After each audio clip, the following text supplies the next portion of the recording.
E aí, pessoal, beleza? O Marçal emitiu uma opinião sobre como ele vê o cenário político dos próximos anos. Eu acho que é uma opinião interessante que a gente deve estudar um pouco. Basicamente, ele vê uma dicotomia entre ele e o Boulos nos próximos anos, tal qual Bolsonaro e Lula foram ao longo de um grande período.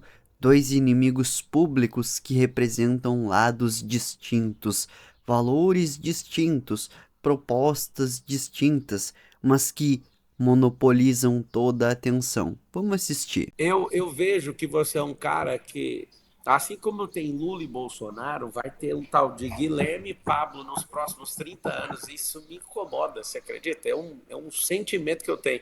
Se de fato, eu sei que você não vai responder com precisão isso, né? Questão até mental sua agora até o final de semana, mas você imagina esses próximos. Quantos anos você tem? 42. Eu tenho 37. Você imagina 30 anos esse debate aí. Tipo, o Lula chegou no final, o Bolsonaro chegou no final, mas está inelegível. Você já pensou que o cara que. Eu tô na condição de entrevistador, tá bom? Vou tirar uma vantagem dela aqui. Você já pensou em disputar a eleição de governo, de presidente da República, assim, com um cara de direitas, que vai te atormentar a vida inteira ou não? Os próximos 30 anos? Já chegou a pensar isso ou não? Marçal, deixa eu te falar uma coisa, cara. Aqui tem uma expressão que a gente usa em São Paulo, que é uma expressão de nordestino. Minha mãe é paraibana e me ensinou ela desde criança. Eu não sou filho de pai assustado. Quando você diz um negócio desse, é que você tá pronto para qualquer embate. Adversário a gente não escolhe, cara, na campanha, na vida. Aparece. E a gente tem que estar preparado para fazer um debate qualificado com qualquer adversário, independente das circunstâncias. Você estava falando agora do pessoal que está. Até teus apoiadores que estão questionando. Cara, o que eu recebi de questionamento de apoiador meu? Pô, o Marçal inventou lá o do falso, o Marçal fez isso, acusou aquilo. Eu sei. Só que é o seguinte, cara, eu sou movido por propósito. Eu não estou na política para ganhar dinheiro. Como eu já disse, pessoal, o Boulos ele não é um adversário que tu pode levar na brincadeira. Olha a expressão que ele utilizou. Até eu vou começar a utilizar daqui pra frente essa expressão. Adversário não se escolhe. Isso é a mais pura e cruel verdade.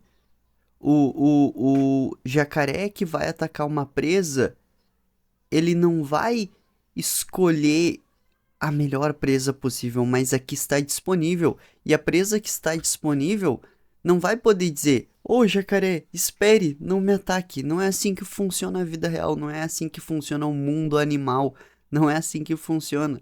Então veja como a mentalidade do Boulos quanto aos adversários é uma mentalidade que tem a ver com a realidade mesmo. E quando o Boulos diz, eu não tô na política para ganhar dinheiro, eu tô por legado ou por propósito, é evidente, política não dá dinheiro, a não ser que tu seja corrupto e desvie grana. Mas o salário de um político é 8, 20 mil, tá ligado? É muito pouco, não tem grana de verdade na política, sabe? Assalariada. É claro que se o cara roubar, ele pode pegar milhões e milhões por mês, mas o salário em si do político, ele é bem pequeno. Então tem que ser uma política de propósito, e no final das contas é isso que o Guilherme Boulos propõe, uma política que é basicamente do mundo das ideias dele e do grupinho particular dele. Mas vamos à investigação. O Marçal acha que vai dar ele e Boulos nos próximos anos. Eu não sei, eu tenho muito a desconfiar. Porque, por exemplo, até 2017, o Bolsonaro sequer existia como capital político no cenário. E aí ele chega e rebenta com o PT. Então, tipo assim, do nada pode chegar alguém que represente melhor os valores direitistas. Há também uma espécie de direcionamento para o centro em relação às pessoas. Elas estão preferindo um tipo de político mais moderado, digamos assim. Por exemplo, um Tarcísio de Freitas, um Eduardo Leite, sujeitos cuja a personalidade é mais amena e o modus operandis, ou seja, a forma de tomar decisão, é um pouco mais vagarosa. Na verdade, o centro é uma posição em que tu pega ideias de ambos os lados e vai testando, aplicando. E como tu tá em um mar de ideias de ambos os lados, tu tende a demorar mais para tomar uma decisão, haja vista que tu quer a melhor decisão possível. Agora, quando tu já tá em uma patota, eu sou de direita, portanto todas as minhas decisões são de direita, ou eu sou de esquerda e, portanto, todas as minhas decisões são de acordo com a patota esquerdista. Então, tipo, fica mais fácil, mais ágil. Só que aí há essas polarizações, extrema direita, extrema esquerda. Então, o eleitor mediano, ele tá indo para um caminho mais centrista, na minha ótica ao menos, tá? Então tem muita água pra rolar ainda. Assim como em 2017 o Bolsonaro aparece como um outsider, outlier, fora da curva ali e faz todo o seu capital político em tempo recorde, outro sujeito pode surgir agora e fazer o mesmo. Entretanto, se a gente fosse definir hoje, existe a esquerda, existe a direita e existe um centro. E existe pessoas de capital político que representam esses valores. E vamos supor que a gente elimine o centro do meio da jogada e fique uma disputa entre esquerda e de direita. O que pode acontecer nesse cenário que tem Marçal e Boulos?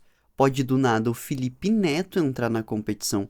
E o Felipe Neto representa os valores wokeistas muito melhor do que o Boulos. E o Felipe Neto, uma vez que ele perceba que o discurso inflamado, de extremista dele, funciona melhor que o discurso do Boulos de extremista, ele vai começar a apostar cada vez mais alto nesse discurso extremista, bem como se fosse uma espécie de Engels da modernidade, entendeu? Um empresário super rico que vai guiar uma revolução. Talvez na própria cabeça dele ele pense nesses termos. Eu sou uma espécie de Engels que vai guiar uma revolução brasileira. Agora, no entanto, se chega a entrar nessa disputa Felipe Neto, que represente os valores da extrema esquerda, em um outro polo, alguém que já é seu inimigo público poderia dizer: então também vou entrar na política, Nando Moura. E aí, os conservadores, eu penso que votariam no Nando Moura, o que já equilibraria um pouco a balança, haja vista que o público do Nando Moura é mais adulto e o público do Felipe Neto é mais infantil. Então, ok. Mas vamos pensar em um cenário um pouquinho mais amplo. Felipe Neto de um lado, Guilherme Boulos de outro, Ian Neves de outro, e do outro lado, sei lá, Eduardo Bolsonaro, Nicolas Ferreira, Nando Moura. Nesse lado, quem tem mais capital político e quem representaria teoricamente a direita seria o Eduardo Bolsonaro, mesmo com o Pablo Marçal ali junto, entendeu? Por causa da... Cara, existe um negócio humano que eu não sei explicar, mas se meio que tu é filho do rei, tu de alguma forma herda no inconsciente coletivo, a visão das pessoas tu sucede o rei. E o Eduardo Bolsonaro é um cara pujante. Eu já vi palestra dele, tipo, ele é um cara que argumenta bem, ele é um cara que tem opinião própria, ele é um cara que representa talvez bem os valores direitistas. Portanto, não é brincadeira se tu colocar Eduardo Bolsonaro lado a lado com o Marçal e tu dizer: Marçal vai humilhar, vai isso, vai aquilo. Pode ser que coloque apelidinho e tal, mas, mano, é difícil de debater no argumento com o Eduardo Bolsonaro pelo fator de que as pautas, talvez, do Eduardo Bolsonaro e do Marçal sejam muito parecidas. Então, na minha opinião, assim, ó, quanto ao Boulos está certo de ser o novo líder da esquerda quando o Lula partir, não vejo isso. Tem que ser criada outra pessoa, melhor, talvez com ares de social-democracia. Sabe quem serviria perfeito para ser o novo Lula?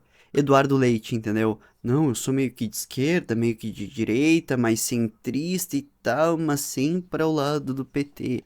Então, para mim, um sucessor perfeito de Lula, ele teria que vir com ares não bolistas, ares de social-democracia, enquanto que a direita ela já tem uma sucessão de pessoas, além do Marçal, existe, sei lá, Eduardo Bolsonaro, Nicolas Ferreira. Bom, há hoje parlamentares que estão tomando muito destaque na direita, muito destaque mesmo por sua atuação. Por exemplo, o senador Cleitinho, que eu vejo recorrentemente na mídia. Claro, o senador Cleitinho, ele até não tem tanto carisma, ele não tem uma boa retórica, mas tem uma boa vontade, talvez, entendeu? Então, muitas vezes me parece que é um pouco mais o ego do Marçal falando do que a realidade concreta. É claro que se tu quer que algo se torne realidade, tu já vai começar a falar e tu vai começar a dizer isso para as pessoas para que essa ideia se popularize. Não, eu sou o novo Bolsonaro e tu é o novo Lula. Beleza, mas não me parece um algo escrito na realidade, sabe? Existem muito mais fatores, a realidade é muito grande para que a gente diga que o novo Lula e o novo Bolsonaro já surgiram. Pessoal, mais importante do que confiar em políticos é tu mesmo saber criar as tuas próprias estratégias e criar uma vida melhor para ti. E eu posso te ajudar nisso se tu clicar no primeiro link da descrição para conhecer o Renascer dos Estrategistas. A proposta é extremamente simples: trocar a tua mentalidade de fracassado para alguém estrategista e te ensinar a criar estratégias para vencer na vida. Clica no primeiro link da descrição.